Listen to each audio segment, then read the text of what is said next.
తిరుమలలో రద్దీ బాగా పెరిగింది. 30 కంపార్ట్మెంట్లలో భక్తులు వేచి ఉన్నారు. టోకెన్స్ లేని వారి సర్వదర్శనానికి 12 గంటల సమయం పడుతోంది. వేసవి సెలవులతో రద్దీ ఎక్కువగా పెరిగింది. నిన్న శ్రీవారిని 79,878 మంది దర్శించుకున్నారు. 33,037 మంది తలనీలాలు సమర్పించారు. హుండీ ఆదాయం 3.94 కోట్లు వచ్చిందని టీటీడీ వెల్లడించింది.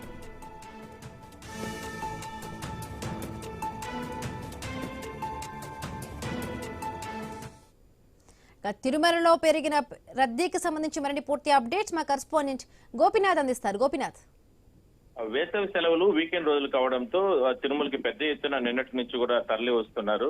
అయితే నిన్న శ్రీవారి మెట్టు కావచ్చు, అదేవిధంగా అలిపిరి కాలుబాట గుండా కూడా దాదాపుగా 40 నుంచి 50,000 మంది వరకు కూడా తిరుమలకి నడుచుకుంటూ వెళ్లి స్వామివారిని దర్శనం చేసుకోవడానికి వేచి ఉంటున్నారు. దాదాపుగా 15 గంటల సమయం వరకు కూడా స్వామి దర్శనానికి సమయం పడుతా ఉంది.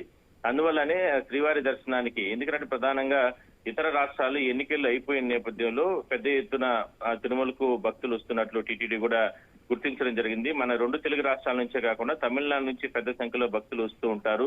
అందువల్లనే అక్కడ ఎన్నికలు అయిపోయిన కారణంగా పెద్ద ఎత్తున అక్కడ నుంచి కూడా భక్తులు తరలి వస్తున్నట్లు చెప్తున్నారు. సో చిన్నపిల్లలు, ఇట్లా వయోవృద్ధులు, ఇట్లా మహిళలు ప్రధానంగా ఈ ఎండ తీవ్రత ఎక్కువగా ఉన్న నేపథ్యంలో క్యూ లైన్ లో ఉండే సందర్భంలో చాలా జాగ్రత్తలు తీసుకోవాలంటూ కూడా టీటీడీ అధికారులు కూడా చెప్పడం జరిగింది. అందువల్లనే కాలిబాటలతో పాటు తిరుమలలో అన్ని కంపార్ట్మెంట్లు బయట క్యూ లైన్లు ఉన్న నేపథ్యంలో ఆ క్యూ లైన్ లో వేచి ఉన్నటువంటి భక్తులకి సంబంధించి కూడా నిరంతరం అన్న ప్రసాదాల పంపిణీతో పాటు ఈ మజ్జిగ ఇలాంటి ఎండ తీవ్రతకు ఇబ్బందులు లేకుండా రకంగా ఏర్పాట్లు చేస్తున్నారు. చిన్నపిల్లలకు సంబంధించి కూడా ఎప్పటికప్పుడు పాలు అవన్నిటిని కూడా ఆ క్యూ లైన్ లోనే పంపిణీ చేస్తున్నారు. సో ఈ వారం అంతా కూడా రద్దీ అట్లా, ఎందుకంటే దాదాపుగా ఈ 2 నెలల పాటు కూడా ఈ వీఐపీ బ్రేక్ దర్శనాలు అన్నింటినీ కూడా క్లోజ్ చేయాలని చెప్పి కూడా టీటీడీ ఒక నిర్ణయం తీసుకోవడం జరిగింది. 1వ తారీఖు నుంచి కూడా వాటిని అమలు చేసే అవకాశం అయితే ఉంది. అయితే ఈ లోపల రద్దీ అనేది కంట్రోల్ చేయడానికి అన్ని విభాగాలకు సంబంధించి కూడా అధికారులు అప్రమత్తంగా ఉంటున్నారు.